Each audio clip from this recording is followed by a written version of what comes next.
Good afternoon, and welcome to the Self-Care for Caregivers webinar.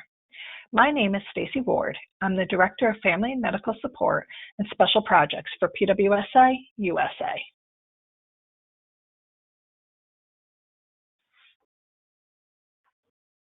Only when we first help ourselves can we most effectively help others. Caring for yourself is one of the most important and most overlooked priorities for a caregiver. For this purpose, caregivers include parents, siblings, professional providers, and trusted loved ones who provide care and oversight to an individual with Prader-Willi syndrome. When your needs are taken care of, the person you care for will benefit too. Let's take a look at this quote from Jennifer Loudon. Self-care is not selfish or self-indulgent. We cannot nurture others from a dry well. We need to take care of our own needs first. Then we can give from our surplus, our abundance. Today, we're going to take some time to discuss the risks associated with not taking proper care of yourself, why caregivers fail to practice good self-care, unique challenges faced by caregivers in the PWS community, and finally, some tips and strategies for taking better care of yourself. Let's take a look at the risks associated with not taking proper care of yourself. Burnout is a state of emotional, physical, and mental exhaustion caused by excessive and prolonged stress. It occurs when you feel overwhelmed, emotionally drained, and unable to meet constant demands. You experience increased stress, health complications such as high blood pressure, poor nutrition, obesity, anxiety, depression, and chronic fatigue.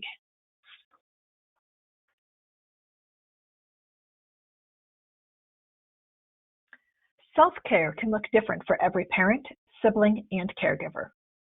What is important is that you find what works for you. If the Prader-Willi syndrome diagnosis is still new to your family, take some time and space to process your emotions. You are entitled to them. It's okay to be angry, sad, confused, overwhelmed, and to grieve. Just don't stay there. Accept your child's diagnosis and then focus your emotions on how strong, unique, and amazing your child is, because they are. The extra attention and parenting fuel needed to raise a child with PWS means that self-care must be a priority for you. In March of 2018, a research article titled High Levels of Caregiver Burden in Prader-Willi Syndrome was published. It was the first study to look specifically at the challenges that caregivers in the PWS community face. Caregivers reported that caring for a person with PWS negatively impacted their romantic relationships, their ability to work, sleep, and their overall mood. The findings in this study highlight an unmet need for support for caregivers.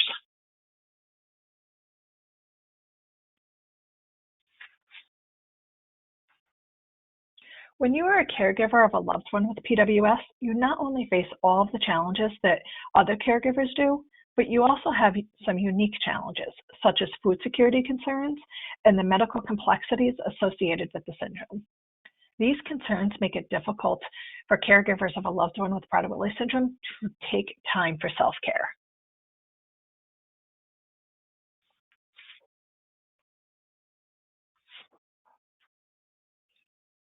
Let's spend some time talking about some practical self-care tips and strategies.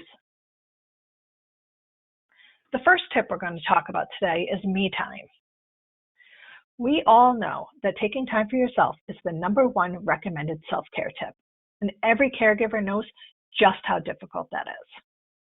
Studies show that as little as 15 minutes a day will improve your affect. It doesn't matter how you spend those 15 minutes alone, as long as it's meaningful for you. You can hide in the bathroom and take a bath. You can have coffee alone before anybody wakes up in the morning, or tea, or another beverage at night after everyone goes to bed. You could spend 15 minutes reflecting on your blessings. You can ask someone for a break. The next tip we're going to talk about is moving your body. Exercise provides natural endorphin rush and stress release.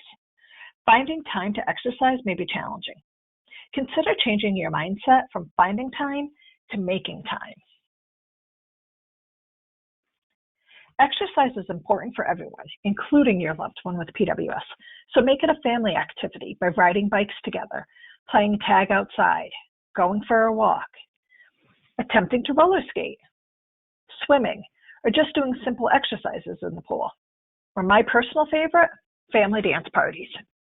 You'll be laughing so much that you won't realize that you're exercising. The options are endless. All of these activities will improve your mood and increase your energy. And who doesn't need that? The next tip is to do what you love. What are the things that you enjoy most? What were your passions before you had children? Make a list of the things that bring you joy, then schedule time to participate in them weekly or monthly. If you have trouble identifying your passions and what you enjoy outside of your children, create a bucket list of the things that you'd like to do in your lifetime, and then start scheduling them.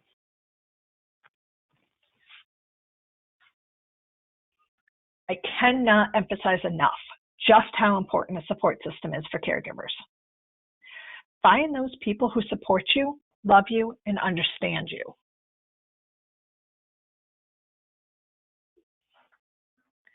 Your tribe will be those people who you can cry with, laugh with, and who will pick you up off the floor when you need it.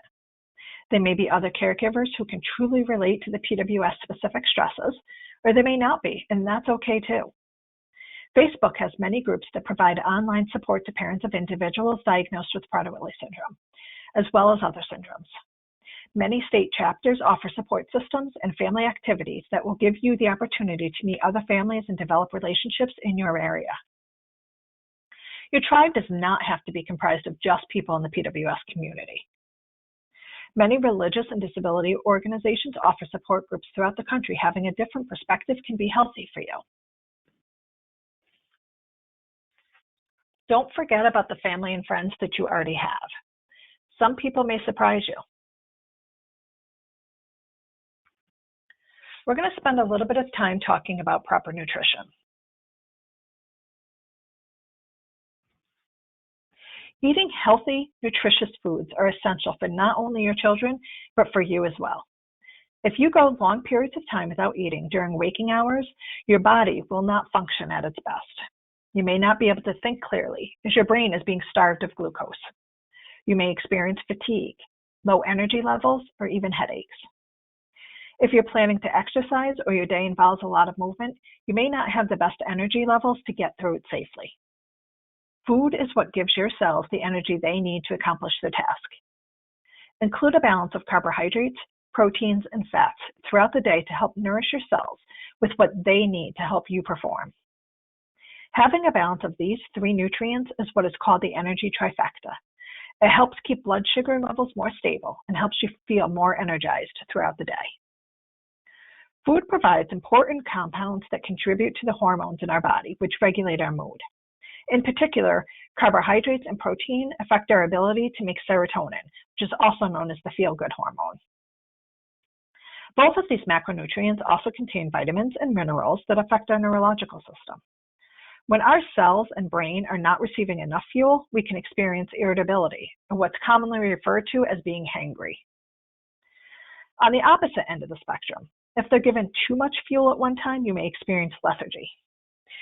Tune into the signals of hunger and fullness, as well as how different foods make your body feel.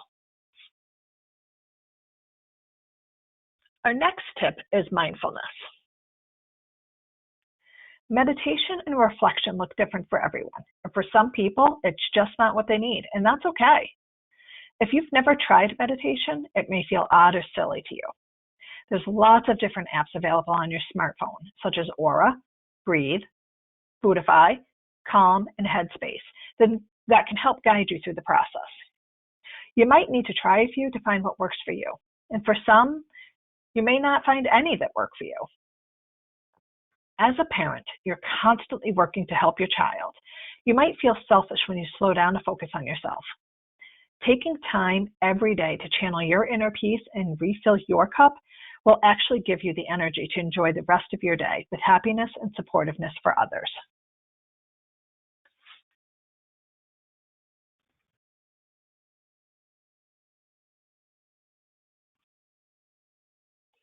Counseling is a topic that most people don't want to talk about, but talking with a therapist or a counselor aids in identifying and developing strategies to cope with difficult situations and achieve personal goals.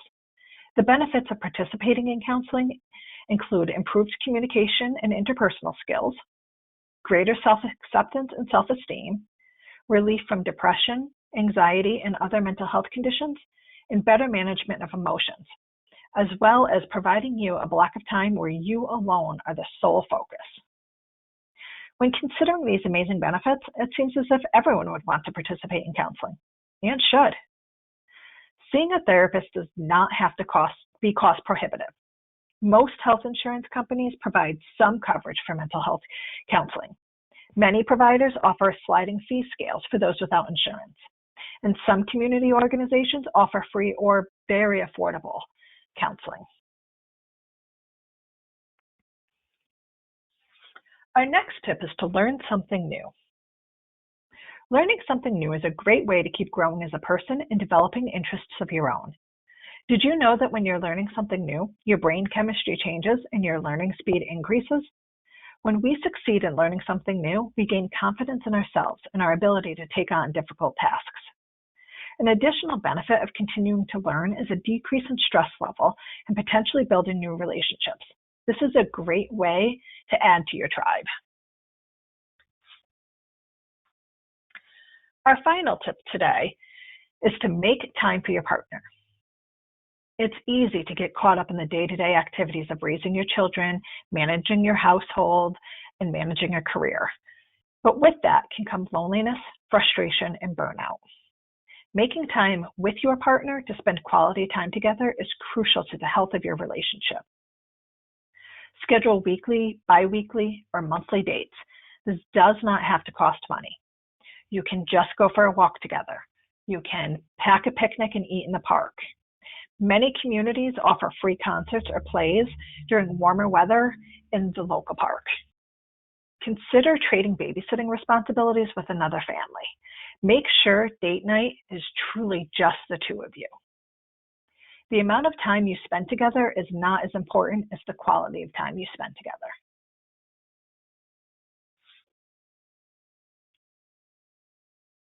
Let's talk about how PWSA USA can help you.